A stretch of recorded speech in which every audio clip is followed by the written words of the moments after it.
मुस्तफ़ाबाद विधानसभा के लिए मजलिस इत्तेहादुल मुस्लिमीन ने जनाब ताहिर हुसैन साहब को अपना उम्मीदवार नामजद किया है। मेरी आप तमाम से गुजारिश है कि इस आने वाले असेंबली के इलेक्शन में आप तमाम लोग मुत्तहदा तौर पर अपने के वोट का इस्तेमाल करें और दिल्ली की इस विधानसभा में आप अपने इत्तेहाद की ताकत की बुनियाद पर अपनी आवाज़ को भिजाएं।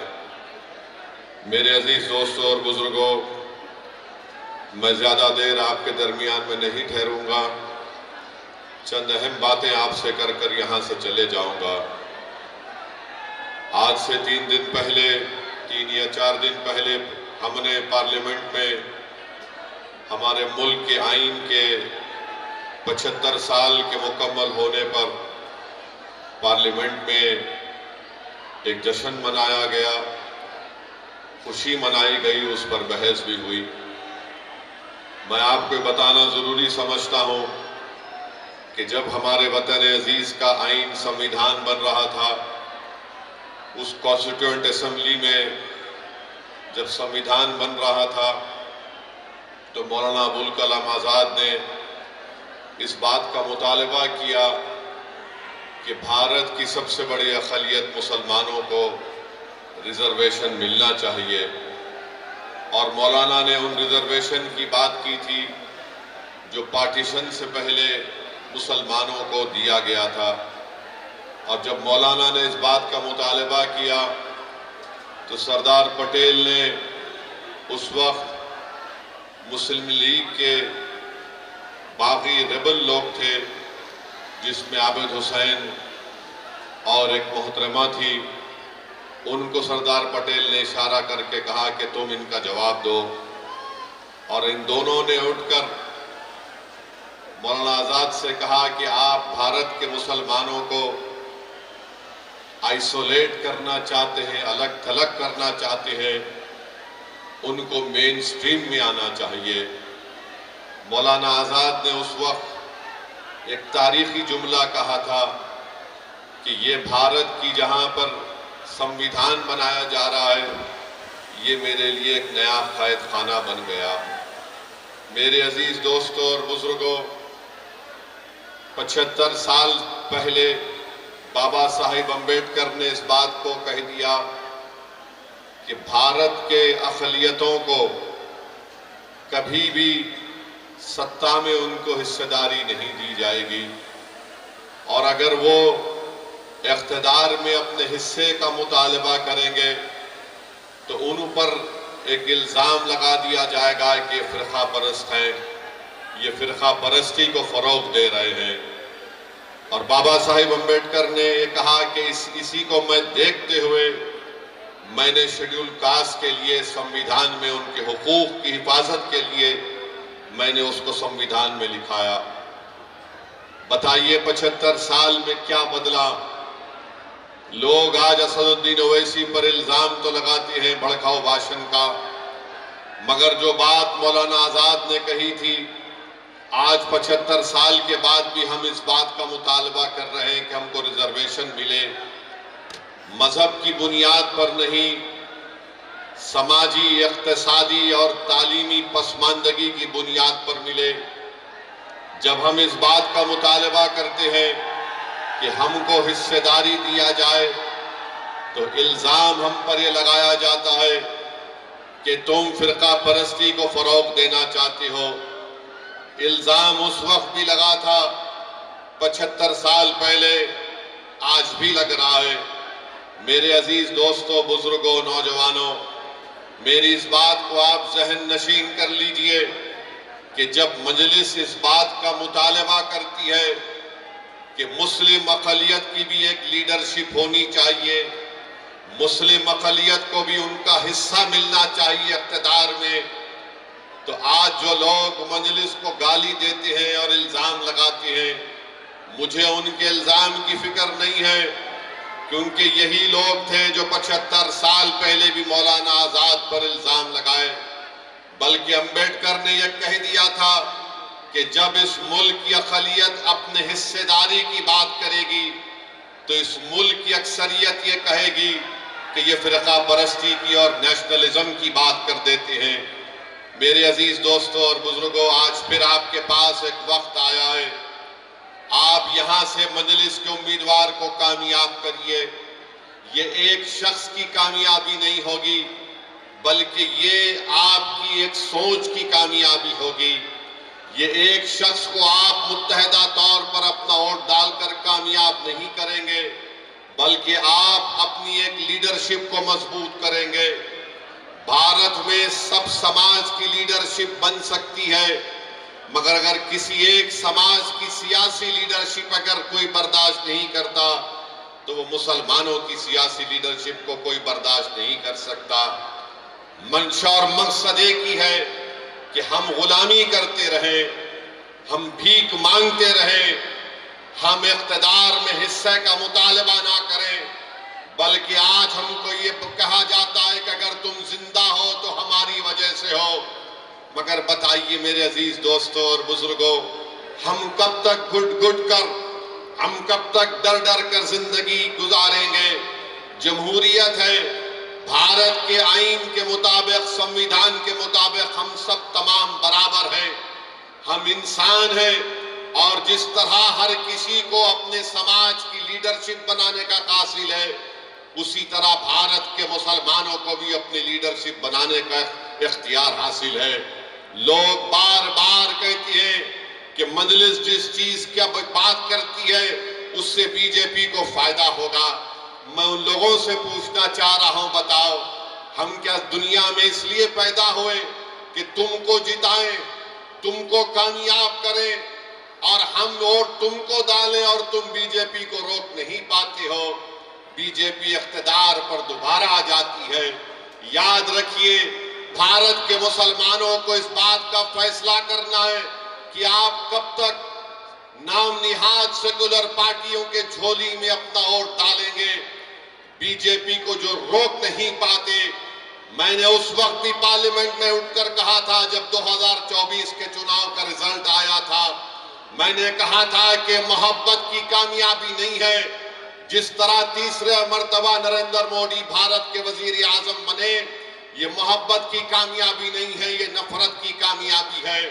और उसी की बुनियाद पर तीसरी मर्तबा बीजेपी 240 सीट लेकर आई, मगर सबने कहा कि नहीं नहीं, बीजेपी के सीट की तादाद में कमी पैदा हुई है। अरे बताओ हरियाणा कैसे जीत गई बीजेपी? बताओ महाराष्ट्र कैसे जीत गई बीजेपी? हम पुकारते रहे, हम अपने हलफ को सूखा कर लिए, चीख मार मार कर कहते रहे देखो ये हमारा काम नहीं है, हम बीजेपी को रोकना जरूरी है, मगर ये पूरी जिम्मेदारी हम पर क्यों आयद करते हैं? अरे एक ही समाज है जो बीजेपी के खिलाफ वोट दे रहा है, उसका नाम मुसलमान है। बाकी के सब समाज हैं, उनकी अक्सरियत, उनकी मेजॉरिटी बीजेपी को वोट डाल रही है, मगर हमारे गले में सांप डाल दिया गया कि नहीं तुम बीजेपी को रोको। अरे बताओ तुमने हरियाणा में क्यों नहीं रोके बीजेपी को? बताओ दिल्ली में एक भी क्यों नहीं जीता तुम्हारा? तुमने तो मुसलमान को टिकट देना तो दूर की बात, तुम बीजेपी को नहीं रोक पाए। कौन जिम्मेदार है इसका? मेरी बात आप समझिए। याद रखिए, अगर आप फिर से इसका शिकार होंगे, नहीं नहीं हमको बीजेपी को रोकना है, यकीनन रोकना है, मगर रोकने का मतलब ये नहीं है कि तुम अपने बच्चों को जो 5 साल से जेल में सड़ रहे हैं, जिनका नाम वो लेना नहीं चाहते, आप उन्हीं को वोट देंगे? जो 5 साल से जो जेल में सड़ रहे हैं, जिसका बाप परेशान, जिसकी बीवी परेशान, जिसके औलाद बच्चे थे जवान हो गए, उनका नाम नहीं लेना चाहते। जो बच्चे जेलों में सड़ रहे हैं तो उनका नाम नहीं लेते, मगर आप उनको वोट देना चाहेंगे। ये बीजेपी को रोकना है। अरे बीजेपी को तो हम ही रोक रहे हैं, हम बीजेपी को ना कभी वोट दिए ना कभी देंगे, मगर ये लोग क्या बीजेपी को रोक पा रहे? नहीं रोक पा रहे। ये अपनी जबान से नाम तक नहीं लेते। ताहिर हुसैन के नाम का ऐलान किया तो सबके पेट में दर्द शुरू हो गया। ताहिर हुसैन का नाम का ऐलान किया तो सबके सर में दर्द शुरू हो गया। अरे जिसके पेट में दर्द हो रहा है, जिसके सर में दर्द हो रहा है, क्या तुम भूल गए कि तुम ताहिर ताहिर हुसैन की घर के छत पर बैठकर कितने मर्तबा ताहिर हुसैन ने तुमको खाना खिलाया था? क्या तुम भूल गए कि ताहिर हुसैन की छत पर बैठकर तुमने क्या क्या गुफ्तगू की थी? आज कोई नहीं पलटकर पूछता उस घर की तरफ। बताओ गुलफिशार सैफी जेल में कैसे है? इस मुल्क में अजीबो गरीब मामला है कि 2 मुख्यमंत्री जेल को चले गए, झारखंड के, दिल्ली के, इनको बेल हो गई, मगर जो 5 साल से सड़ रहे उनको बेल नहीं होती है। कौन है इसका जिम्मेदार? अकाउंटेबिलिटी किस पर आयद होगी? बताओ। कब तक नेशनल मेजॉरिटी और नेशनल माइनॉरिटी को दबाया जाएगा? और कब तक ये बहस चलेगी नेशनल मेजॉरिटी है, नेशनल माइनॉरिटी है? अरे कानून तो सबके लिए अगर बराबर है, अगर केजरीवाल को बेल हो गई, सिसोदिया को बेल हो गई, तो क्यों नहीं दूसरों को बेल हो रही है? सब पर भी वही ग्रीवियस ऑफेंसेस है, मगर तुमको बेल हो सकती है और जो बच्चे जेलों में सड़ रहे हैं उनको बेल क्यों नहीं हो सकती? बताओ। मेरे अजीज दोस्तों और बुजुर्गों, यही नाइंसाफी है। अगर आज आप मुस्तफाबाद से अपनी आवाज को बुलंद करना चाहते हैं, अगर आप इस नाइंसाफी को खत्म करना चाहते हैं, तो मुत्तहिदा तौर पर अपने वोट का इस्तेमाल करिए। मैं जिम्मेदारी के साथ मुस्तफाबाद में खड़े होकर आप तमाम बुजुर्गों, नौजवानों और हमारी माँ और बहनों से अर्ज करने आया हूं, यहां से अगर आप बीजेपी की कामयाबी को रोकना चाहते हैं तो आपको मजलिस इत्तेहादुल मुस्लिमीन के उम्मीदवार के हक में मुत्तहिदा अपने वोट का इस्तेमाल करना पड़ेगा। हाँ, मेरे जाने के बाद और चुनाव के दौरान बहुत से लोग आकर बहुत सी बातें कहेंगे, अरे क्या कर रहे हो, वैसी सिर्फ जज्बाती तकरीर करता है। अरे जज्बाती तकरीर अगर तुम नहीं कर सकते तो इसमें मेरा क्या गलती है? मेरी क्या गलती है? मगर याद रखिए, मैं जज्बाती तकरीर नहीं करता हूं, मैं सच्चाई को बयान करने की कोशिश करता हूं। इम्तियाज जलील को हराने वाले कौन? मुसलमान थे। इम्तियाज जलील को हराने वाले मुसलमान थे औरंगाबाद में। नासिर सिद्दीकी को हराने वाले कौन थे? मुसलमान थे। धूलिया से जहां पर मजलिस का एमएलए था, फारूक शाह को हराने वाले कौन थे? हमारे ही सफों में वो मीर जाफर और मीर सादक के एजेंट छुपे हुए, वो दोबारा मुस्तफाबाद को भी आएंगे, आकर तुमसे कहेंगे, मैं तुमको कह रहा हूं। किसी शायर ने बड़ा अच्छा कहा था, वो शेर याद आ रहा है। क्या कहा था शायर ने? वाकिफ नहीं है जो लोग सफर के उसूल से, वाकिफ नहीं है जो लोग सफर के उसूल से, साये की भीख मांग रहे हैं बबूल से। ये वो लोग हैं आकर वही सेकुलरिज्म का पुराना राग लगाएंगे। अरे कहां का सेकुलरिज्म है? बताओ। ये सेकुलरिज्म है कि केजरीवाल को बेल मिल जाती है और दूसरों को नहीं मिलती? कौन सा सेकुलरिज्म है? बताओ ये। मेरे अजीज दोस्तों और बुजुर्गों, मेरी आपसे दवन गुजारिश है कि मुत्तहिदा तौर पर अपने वोट का इस्तेमाल करिए। डरने और घबराने की जरूरत नहीं है। अब हमारे जाने के बाद मजलिस के उम्मीदवार का जलसा हो चुका, तो लोग आके बोलेंगे, देखो बीजेपी को रोकना है, यकीनन रोकना है।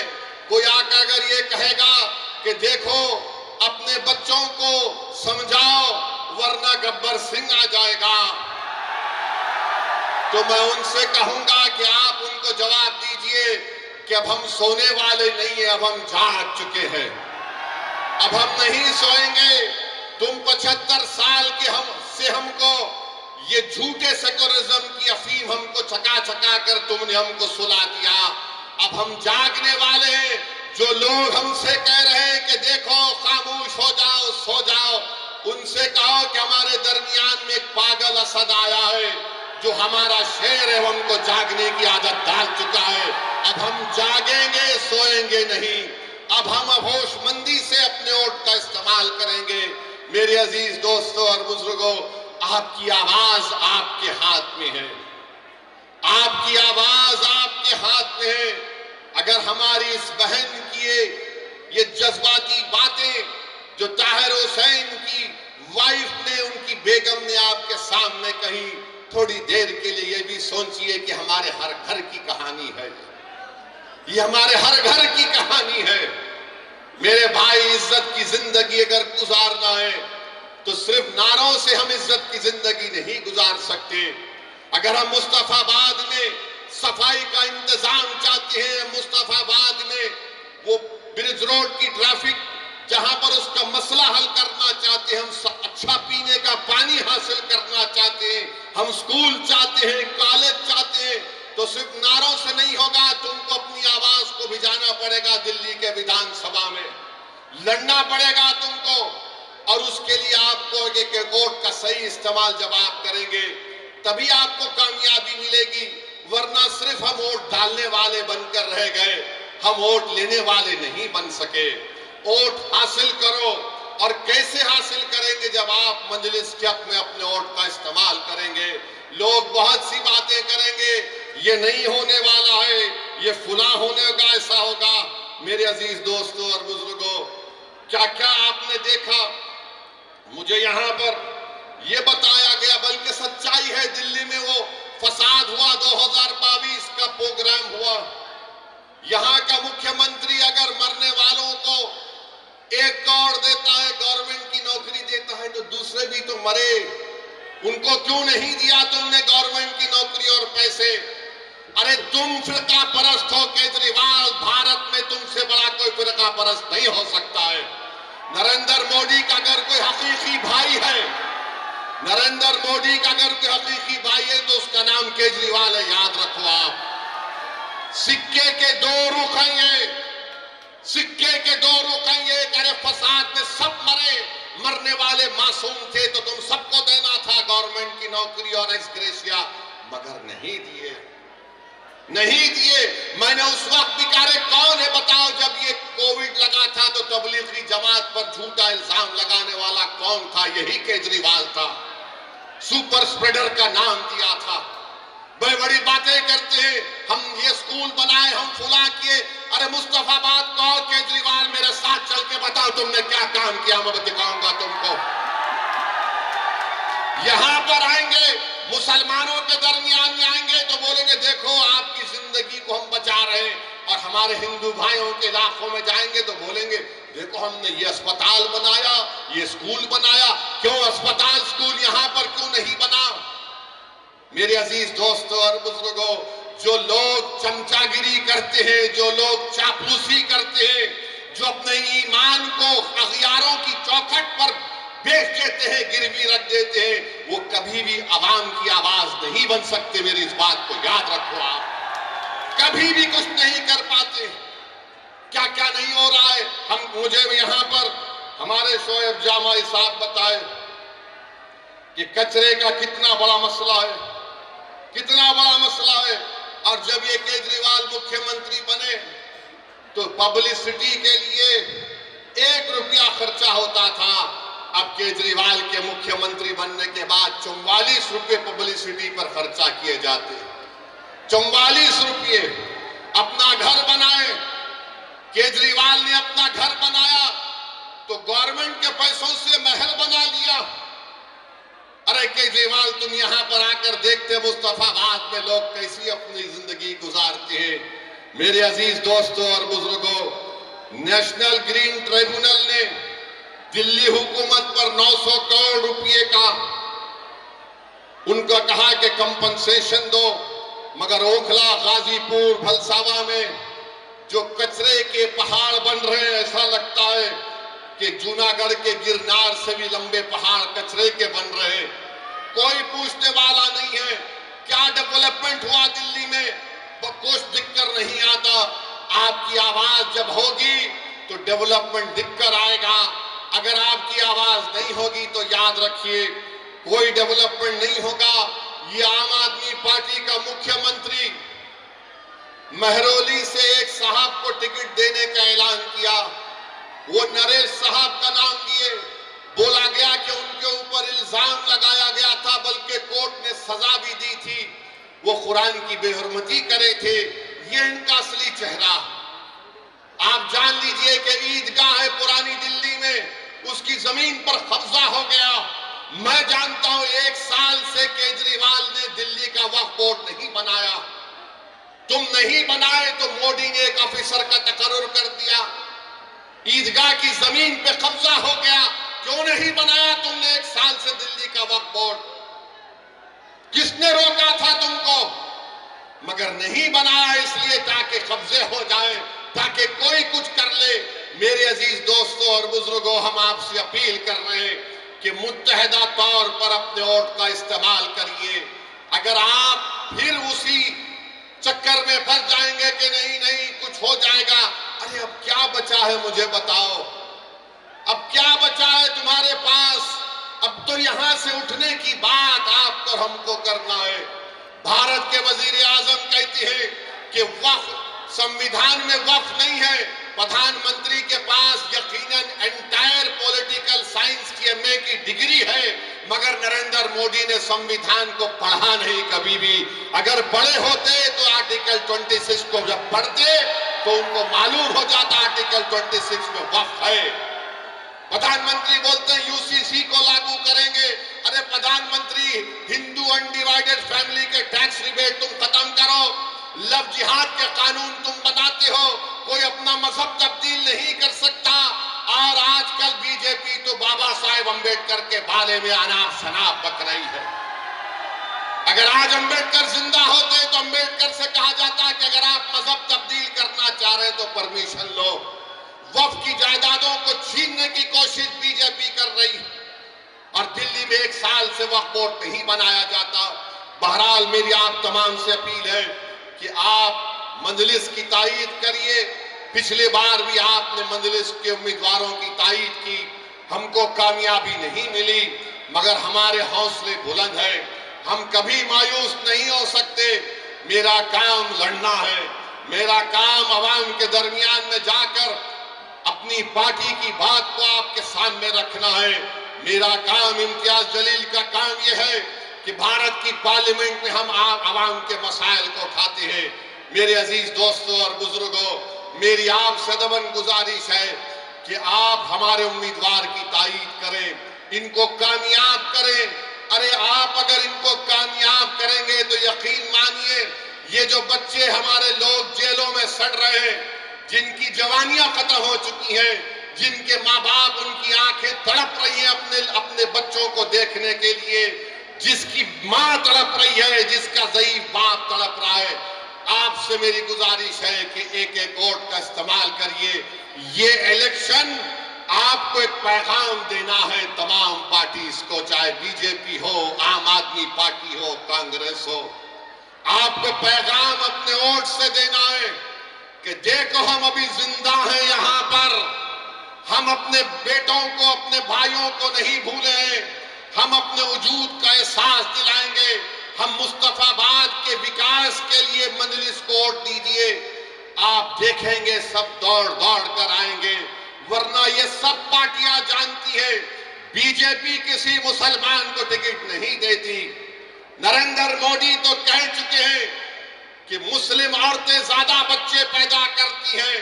नरेंद्र मोदी तो कह चुके हैं कि मंगलसूत्र निकालकर मुस्लिम बहनों को दिया जाएगा।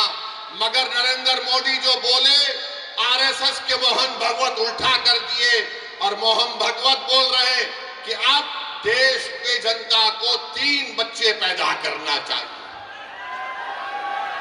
अब मोहन भगवत किसको कह रहे हैं मुझे नहीं मालूम। मोहन भगवत पूछ ले नरेंद्र मोदी से कि किस पर इल्जाम लगाया गया था। मगर मेरे अजीज दोस्तों और बुजुर्गों, इन तमाम चीजों का अगर हम जमहूरी तरीके से जवाब देना चाहते हैं तो मेरी आपसे गुजारिश है कि मजलिस के पतंग के निशान पर आप बटन दबाकर अपने वोट का इस्तेमाल करिए। यकीनन बीजेपी को रोकना है, मगर मैं कोई कूली नहीं हूं सेकुलरिज्म का कि मैं 75 साल से मैं ही इस फर्ज को निभा रहा हूं। हम कब तक इस बोझ को उठाएंगे बताओ? कब तक हम उठाएंगे? हमारी मस्जिदों पर हमला हो रहा है। संभल में गोली मार दी गई, 5 मासूम बच्चों पर सीने पर गोली मारकर उनको खत्म कर दिया गया। 500 साल के बाद मुझसे कहा जा रहा है बताओ ये तुम्हारी मस्जिद है या नहीं। 800 12 साल के बाद कहा जा रहा है कि ख्वाजा अजमेरी की दरगाह है नहीं, तुम बताओ। मेरे भाई याद रखो, तुम जिस पर भरोसा कर कर टेका लगा कर बैठे हो ना, वो जानते हैं कि इसी तरह की बातें अगर कोई करता रहेगा हम डर कर उनको वोट देंगे। अरे मैं तुमसे कह रहा हूं, अगर आप उठेंगे, नौजवानों याद रखो, ये तुम्हारी लड़ाई हम लड़ रहे हैं। मेरी जिंदगी का चिराग कब खत्म हो जाए वो अल्लाह जानता है, मगर मुस्तकबिल तो तुम्हारा है। अगर आज तुम उठकर मुत्तहदा अपने वोट का इस्तेमाल करोगे तो कोई तुमको डरा नहीं सकता। तुम डरते हो तो इसलिए डराया जा रहा है।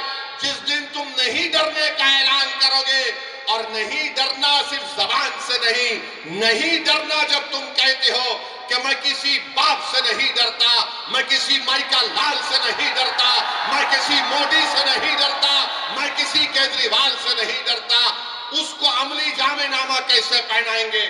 सिर्फ नारा लगाने से तुम खुश हो जाओगे नहीं, तुमको जाकर अपने वोट का सही इस्तेमाल करना पड़ेगा।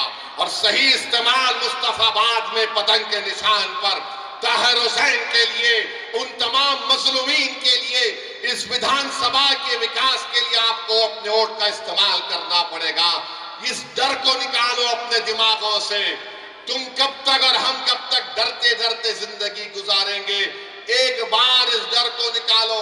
इस दिल्ली के विधानसभा में आप अपने इत्तेहाद की निशानी के तौर पर मजलिस के नुमाइंदों को कामयाब करो। देखो हालात बदलेंगे, वरना याद रखो कोई आसमानों से आने वाला नहीं है, कोई जमीन से निकल कर आने वाला नहीं है। और अल्लाह भी उन्हीं लोगों के हालात को बदलता है जो अपने आप को बदलना चाहते हैं। अगर आप अपने आप को बदलना चाहेंगे तो अल्लाह इंशाअल्लाह ताला हमारे मुश्किलात में आसानी पैदा करेगा।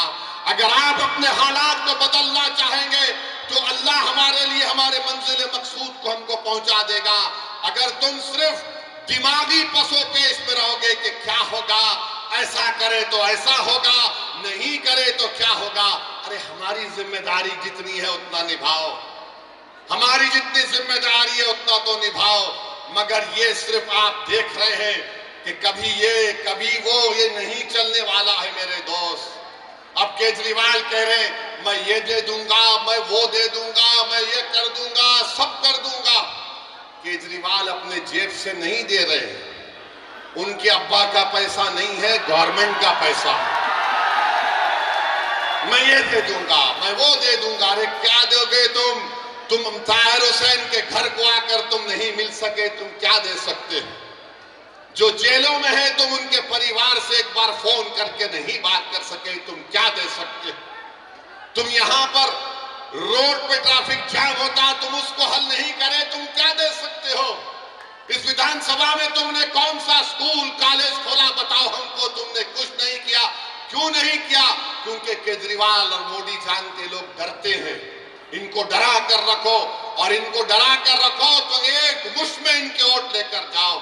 और जब मैं इस तरह की बात करता हूं तो बोलते देखो ओवैसी वोट काटने के लिए आया है। मेरे अजीज दोस्तों और बुजुर्गों, अगर मेरी बात में सच्चाई है तो उस पर गौर करो। आप, ये आपका इलेक्शन है, मेरा इलेक्शन नहीं है। मुझे हैदराबाद की आवाम ने कामयाब कर दिया, मेरी पार्टी मजलिस इत्तेहादुल मुस्लिमीन को। नरेंद्र मोदी, अमित शाह मुझे आए हैदराबाद को हराने के लिए, सब आए वहां पर, छोटे बड़े, मोहब्बत नफरत की बातें करने वाले।